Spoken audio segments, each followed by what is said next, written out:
Dear student, good morning. व्याकरण लतिका का हम आज पढ़ेंगे चैप्टर नंबर 3। ठीक है, इससे पहले हमने वर्ण और वर्णमाला पढ़ लिया था। आज हम पढ़ेंगे मात्राएं, शब्द और वाक्य। ठीक है, तो आपको पता है कि व्यंजन पे सभी पे क्या जुड़ा रहता है? अ जुड़ा रहता है। ठीक है, तो ये आधा म है और इस पे ओ की मात्रा जुड़ जाएगी तो बन जाएगा मो, और ट पे आ की मात्रा जुड़ जाएगी तो बन जाएगा टा, मोटा। वैसे ही गुलाब, चिड़िया। ठीक है, दिए गए व्यंजन क्या है? स्वरों के साथ मिलने से बने हैं ना। ये व्यंजन जो है किससे मिलकर बने हैं? व्यंजन से स्वरों और व्यंजन से मिलके बने हैं। ठीक है, जब व्यंजन के साथ स्वर जुड़ता है तो उसे क्या कहते हैं? मात्रा कहते हैं। ठीक है, स्वरों की क्या होती है? मात्राएं होती है ना, ये आपको पता है। तो ये व्यंजन के साथ जब जुड़ जाता है तो इसे मात्रा कहते हैं। सभी स्वरों की मात्राएं होती हैं। ठीक है, अ की कोई मात्रा नहीं होती। अ की क्या नहीं होती है? वो मात्रा नहीं होती है। वो सभी व्यंजनों के साथ क्या है? ऑलरेडी जुड़ा होता है। आ से मात्रा लगती है। ठीक है, ये आपकी सारणी है अ, आ, ई, उ।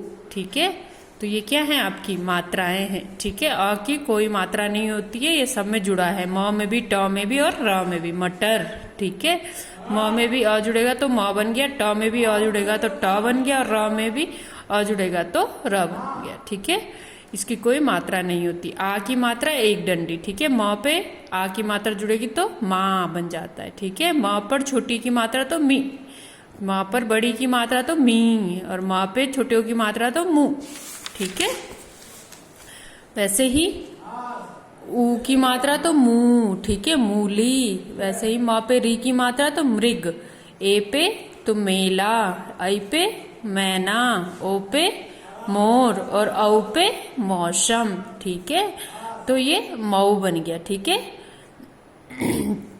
इसके बाद आपको पता है कि र पे ऊ की मात्रा कैसे लगेगी।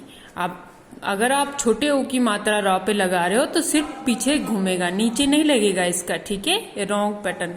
र पे हमेशा ऊ की मात्रा पीछे लगती है। ठीक है, अगर छोटे ऊ की मात्रा लगेगी तो सीधे घुमाना है आपने, और बड़े ऊ की मात्रा लगेगी तो सर्कल और ऐसे घुमाना है। ठीक है, ये बड़े ऊ की मात्रा र पे लगती है ऐसे। ठीक है बच्चों, अब ह पे री की मात्रा कैसे लगती है? और सब पे तो लग जाएगी। अब ह पे कैसे लगेगी री की मात्रा?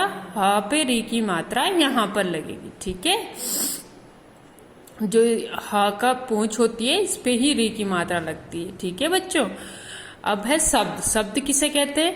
शब्द वर्णों के सार्थक मेल से बनते हैं। ठीक है, जब हम सार्थक मेल करेंगे तब जाके क्या बनते हैं? शब्द बनते हैं, वर्ड बनते हैं। ठीक है, जैसे क्या है? शब्द का कोई ना कोई अर्थ होता है, वर्णों के मेल का कोई अर्थ ना हो तो वह शब्द नहीं होता है। जैसे लाबुगु, लाबगु, ये कोई शब्द बना? नहीं बना ना।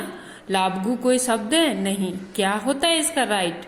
गुलाब। ठीक है, गुलाब। तो ये क्या है? सार्थक शब्द है, ये निरर्थक शब्द है। ठीक है ना, इसका कोई अर्थ नहीं है। ठीक है, रजा खूबू, खबू, रजा खुबू का कोई अर्थ नहीं है ना, इसका क्या है? खरबूजा।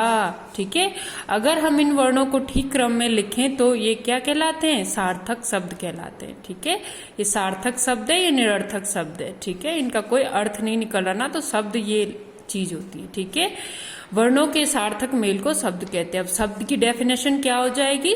वर्णों के सार्थक मेल को शब्द कहते हैं। जिस शब्द का क्या हो? कोई अर्थ निकलता हो, उसे क्या कहते हैं? शब्द कहते हैं, सार्थक शब्द। ठीक है, वाक्य शब्दों के मेल से बनते हैं। ठीक है, अब वाक्य सबसे छोटी इकाई हो गई वर्ण।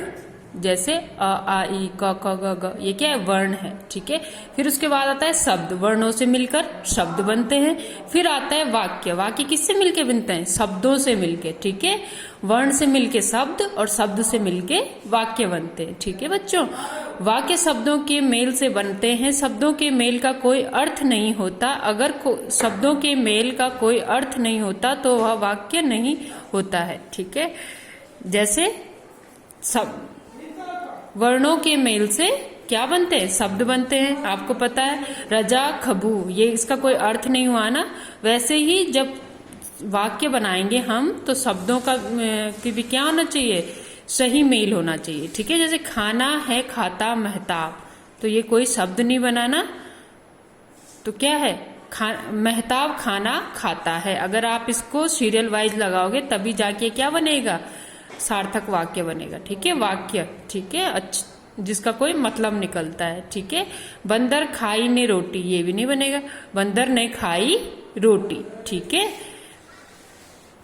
अब है शब्दों के इस मेल में कोई बात स्पष्ट नहीं हो रही, इस मेल में कोई बात स्पष्ट नहीं हो रही ना, तो यहाँ पे ये सही करके दिया है, महताब खाना खाता है, ये मैंने आपको बताया, बंदर ने खाई रोटी, ऐसे ही इसको सही से लिखेंगे। ठीक है, शब्दों के इस मेल से बात पूरी तरह से समझ में आ गई, अतः ये वाक्य आप समझ गए हैं ना। अब शब्द की डेफिनेशन, वाक्य की डेफिनेशन क्या हो जाएगी, शब्दों के सार्थक मेल को वाक्य कहते हैं। ठीक है बच्चों, अब आप मेरे साथ दोहराओगे। व्यंजन के साथ जब स्वर जुड़ता है तो उसे मात्रा कहते हैं, और वर्णों के सार्थक मेल को शब्द कहते हैं, और शब्दों के सार्थक मेल को वाक्य कहते हैं। समझ आया? तो सबसे छोटी इकाई भाषा की वर्ण होती है, फिर शब्द होता है, फिर वाक्य बनता है। ठीक है, और ये एक्सरसाइज आप अपनी नोटबुक पर लिखोगे। ठीक है बच्चों, ये सारा आपने अपनी नोटबुक पर लिखना है, इसको मैं व्हाट्सएप पर सेंड करूंगी आपके लिए। ठीक है, और रचनात्मक कार्य जो है, अपने परिवार के बारे में 3 वाक्य लिखो, या आपने खुद से लिखने हैं। ठीक है, thank you, have a nice day.